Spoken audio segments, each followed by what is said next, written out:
صلى الله على محمد. الحمد لله رب العالمين والعاقبة للمتقين والصلاة والسلام على أشرف الأنبياء والمرسلين وعلى آله وصحبه أجمعين أما بعد. أعوذ بالله من الشيطان الرجيم. بسم الله الرحمن الرحيم. يا أيها الذين آمنوا اتقوا الله ولتنظر نفس ما قدمت لغد واتقوا الله إن الله خبير بما تعملون. صدق الله العظيم وصدق رسوله النبي الكريم. إن الله وملائكته يصلون على النبي يا أيها الذين آمنوا صلوا عليه وسلموا تسليما. الصلاة والسلام عليك يا سيدي يا رسول الله وعلى آلك وأصحابك يا حبيب الله. اللهم صل على سيدنا ومولانا محمد معدن الجود والکرم وآلہ وبارک وسلم. حمد و صلاۃ کے بعد اللہ تبارک و تعالیٰ نے قرآن مجید سورۃ الحشر کے اندر ارشاد فرمایا ہے کہ یا ایھا الذین آمنوا اتقوا اللہ، اے ایمان والو اللہ سے ڈرو. وَلْتَنْظُرْ نَفْسٌ مَا قَدَّمَتْ لِغَدٍ، ہر آدمی یہ سوچ لے کہ اس نے اپنے آگے کیا بھیجا ہوا ہے، جو اس نے آخرت کے لیے جمع کرایا ہے وہ کیا ہے، یہ غور کر لے. وہ وَاتَّقُوا اللَّهَ، اور پھر ڈر جاؤ اللہ سے. إِنَّ اللَّهَ خَبِيرٌ بِمَا تَعْمَلُونَ، فرمایا تم جتنے مرضی پردے ڈالتے پھرو، تمہارے رب کو تمہارے تمام کاموں کی خبر ہے. اسے پتہ ہے تم کیا کرتے، وہ جانتا ہے. عزیز دوستو، بزرگوں اور بھائیوں، قرآن مجید نے دو چیزوں پر بڑا زور دیا ہے. ایک اللہ کو ماننا، اور اللہ کو ماننے کا مطلب ہے نبی پاک کو بھی ماننا. اللہ کو ماننے کا مطلب ہے کتابوں کو بھی ماننا، قرآن پاک کو بھی ماننا. لیکن دو باتیں آپ کو زیادہ ملیں گی، ایک ایمان، اور اس کے بعد سب سے زیادہ زور ہے ایمان بالآخرت پر. آخرت کو مانو. وَمِنَ النَّاسِ مَن يَقُولُ آمَنَّا بِاللَّهِ وَبِالْيَوْمِ الْآخِرِ وَمَا هُمْ بِمُؤْمِنِينَ. اللہ فرماتے ہیں کچھ لوگوں کا دعویٰ ہے کہ ہم اللہ اور آخرت پر ایمان رکھتے ہیں، حالانکہ وہ ایمان نہیں رکھتے، دعویٰ کرتے ہیں، نفاق کا مظاہرہ کرتے ہیں، منافقت کرتے ہیں. جو اللہ کو ماننے والا ہوتا ہے اس کا رنگ اور ہوتا ہے. جس کو پتہ ہوتا ہے قیامت کے دن اللہ کے حضور کھڑے ہونا ہے، اس کے اعمال یہ نہیں مانتے. کہتے ہیں ہم مانتے ہیں، پر مانتے، دعویٰ ہے کہ ہم مانتے ہیں آخرت کو بھی اور اللہ کو بھی، پر نہیں مانتے. قیامت قائم ہونا ضروری ہے. اگر وقوع قیامت نہ ہو تو ظالم کی تو موجیں لگ گئیں. جابر تو موج کرے گا، فاسق اور فاجر تو کہیں گے دنیا میں بھی ہم اپنے اقتدار کے زور پر جیتے رہے، آج بھی ہمیں پوچھنے والا کوئی نہیں. عقلاً نقلاً قیامت کا قائم ہونا ضروری ہے. قیامت قائم ہوگی تو مظلوم کو اس کے ظلم پر داد رسی کی جائے گی اور ظالم کو سزا ملے گی. ایک آدمی ساری زندگی دنیا کے اندر لوٹ مار کرتا رہا، دھوکہ فریب فراڈ کرتا رہا، اس کی راتیں شراب و کباب میں گزر گئیں، وہ مرے اور بات ختم ہو گئی، ٹھیک ہے موج کر کے چلا گیا. ایک آدمی ساری زندگی اس نے اللہ تبارک و تعالیٰ کی رضا کے لیے اپنی نظر کی حفاظت کی، زبان کی حفاظت کی، یہاں تک کہ دل کی بھی حفاظت کی، وہ بھی مرے تو معاملہ ختم ہو گیا. اس طرح تو پھر سرکش کا کچھ بنے گا ہی نہیں. نظام زندگی ساری اس کی سوچ ختم ہو کے رہ جائے گی اگر قیامت قائم نہیں ہوتی. قیامت کا قائم ہونا حق ہے. اس لیے قرآن مجید نے ایک جگہ پہ نہیں 20 جگہ پہ یہ بیان فرمایا ہے کہ قیامت ضرور قائم ہوگی. قیامت، اور وہ قائم ہو کر اپنے سارے لوازمات سمیت قائم ہوگی. میرے نبی پاک صلی اللہ علیہ وسلم نے فرمایا مظلوم کو حق ملے گا، ظالم کو سزا ملے گی۔ جابر اس دن اللہ کی بارگاہ میں رسوا کیے جائیں گے، جن پر جبر کرتے رہے انہیں اللہ کے حضور سے عطا کیا جائے گا۔ قیامت کا وقوع ہونا ضروری ہے، اور قیامت تو جب قائم ہوگی تب ہوگی، دنیا میں بھی ایسا ہوتا ہے۔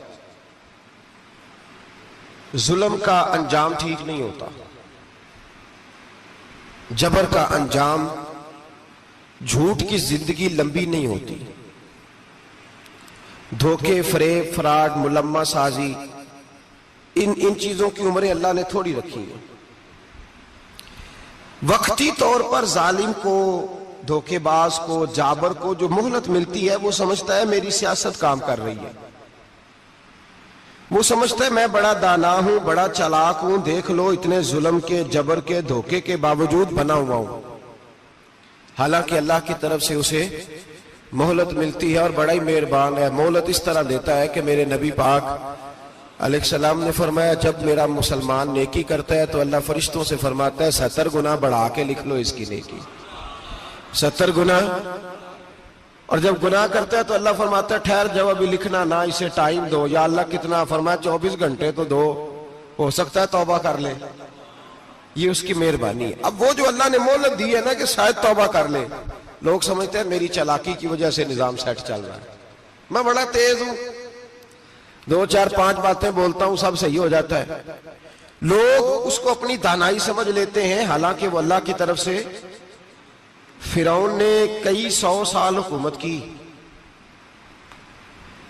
اور اس طرح اس نے ظلم کیے کہ لاکھوں اور ہزاروں بچے قتل ہی کرا دیے، 12,000 عورتوں کے پیٹ میں حمل تھا اس نے ضائع کرا دیا۔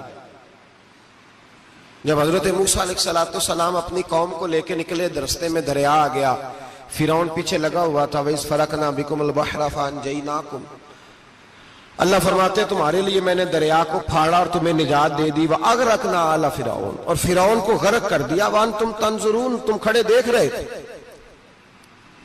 اب جب حضرت موسیٰ دریا کے کنارے پہنچے تو فرعون بھی پیچھے آیا۔ فرعون لوگوں سے کہا کرتا تھا کہ میں کہتا ہوں تو دریا چلتا ہے، میں کہتا ہوں تو ہوائیں آتی ہیں، میرے حکم کے پابند ہے سارے۔ جاگ رہے ہیں نا آپ حضرات، غور فرمائیے گا بات پر۔ دعویٰ تھا اس کا کہ میں کہتا ہوں تو نظام زندگی چلتا ہے۔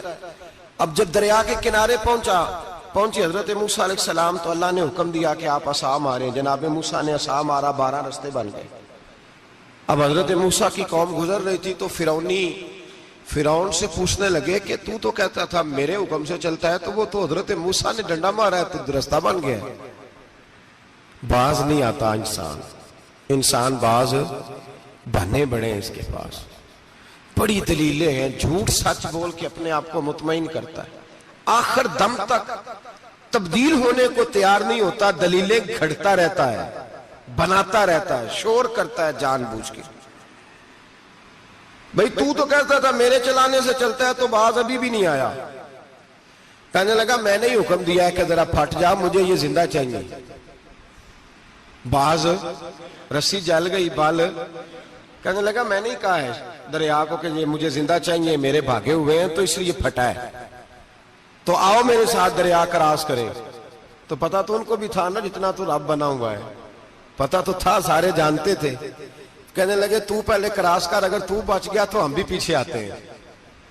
اب چاروں ناچار۔ ایک روایت تو یہ ہے کہ یہ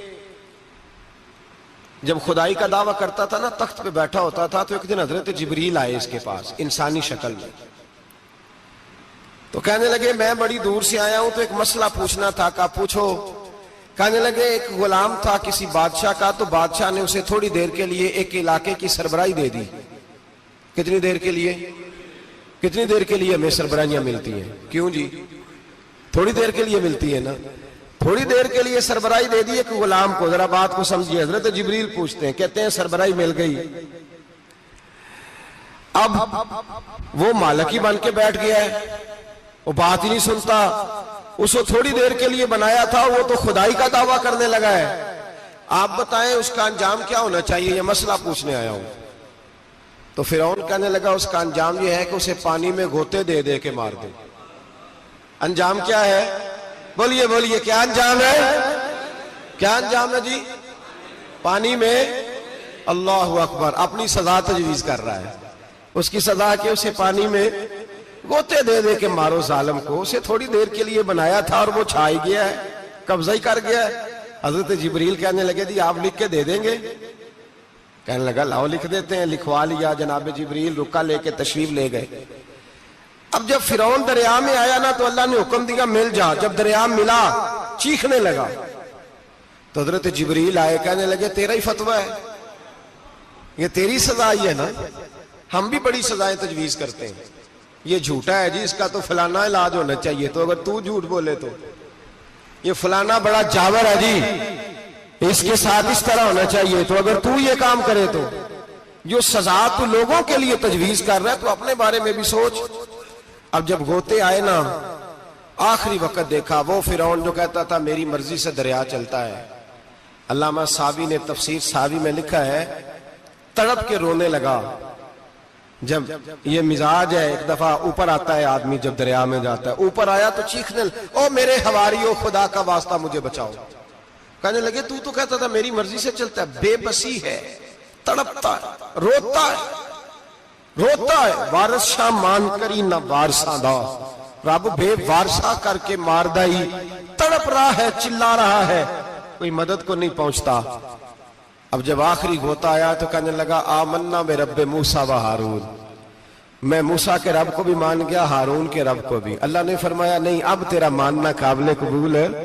اس وقت ماننا تھا جب تجھے مہلت دی تھی, جب تو جوان تھا.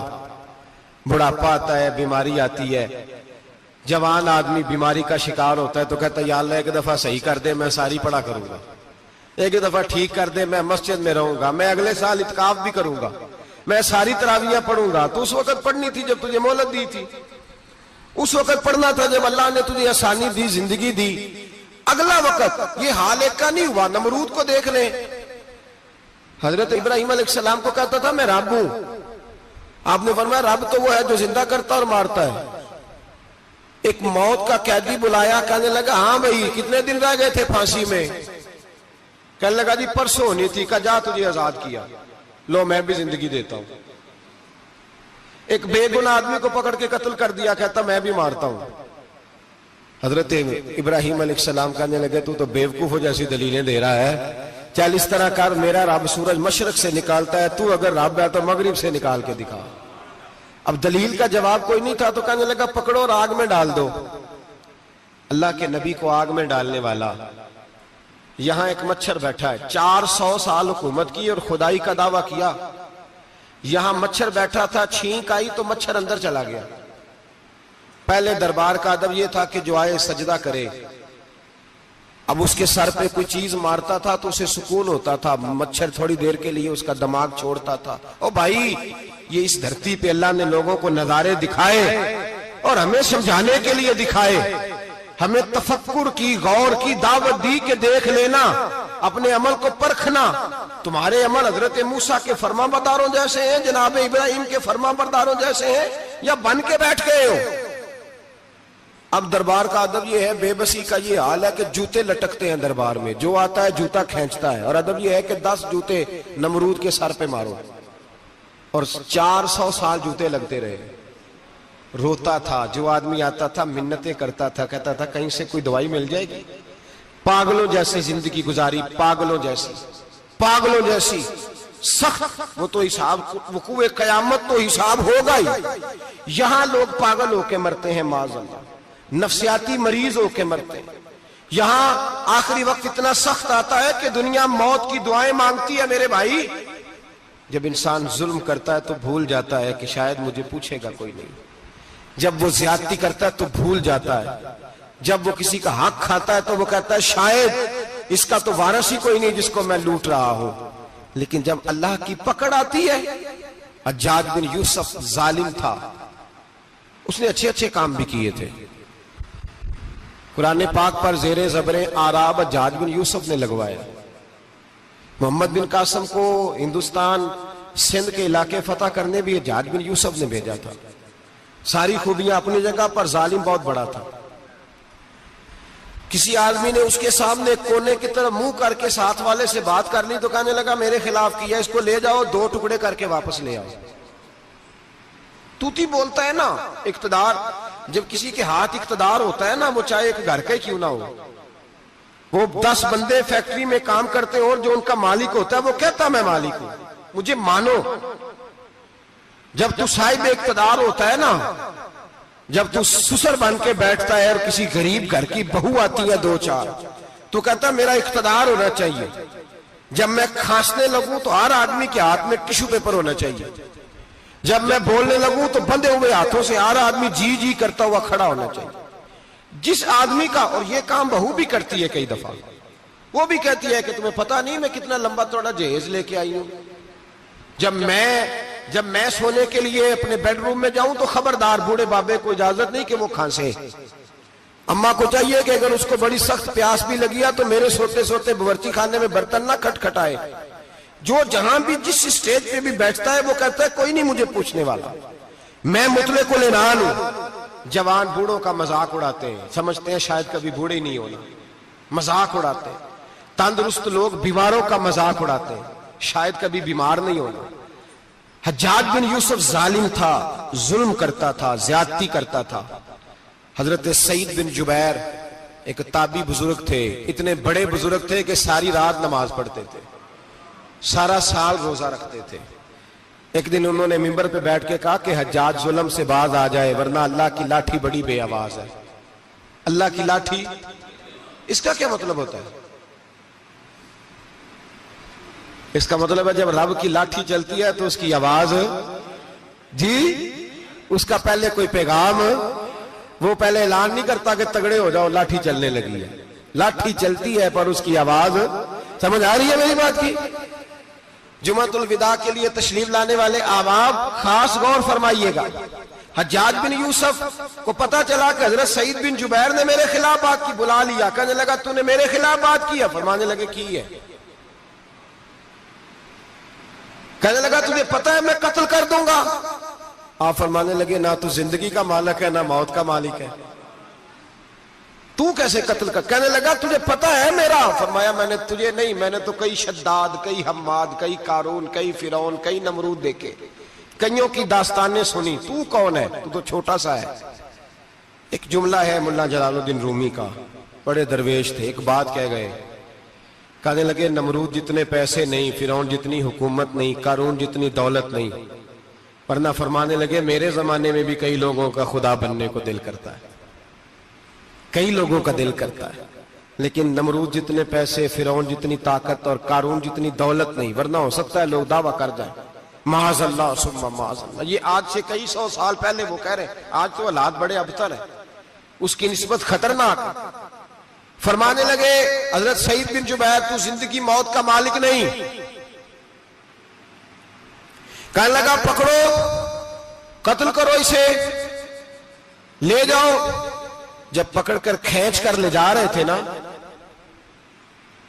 تو حضرت سعید بن جبیر مسکرانے لگے۔ اب ظالم کے سامنے مسکرائے تو اس کو بڑا غصہ آیا، یہ میرا مذاق اڑاتا ہے؟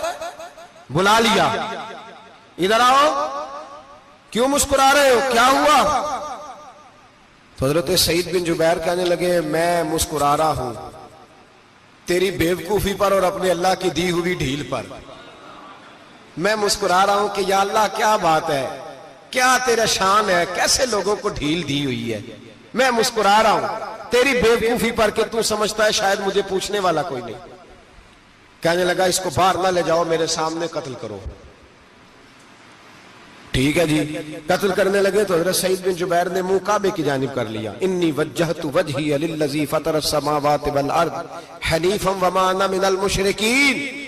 جب آپ نے یہ آیتیں پڑھی نا کہ میں نے منہ کر لیا ہے اپنے رب کی جانب، کرو مجھے قتل، کہنے لگا نہیں نہیں، اس کا منہ پھیرو۔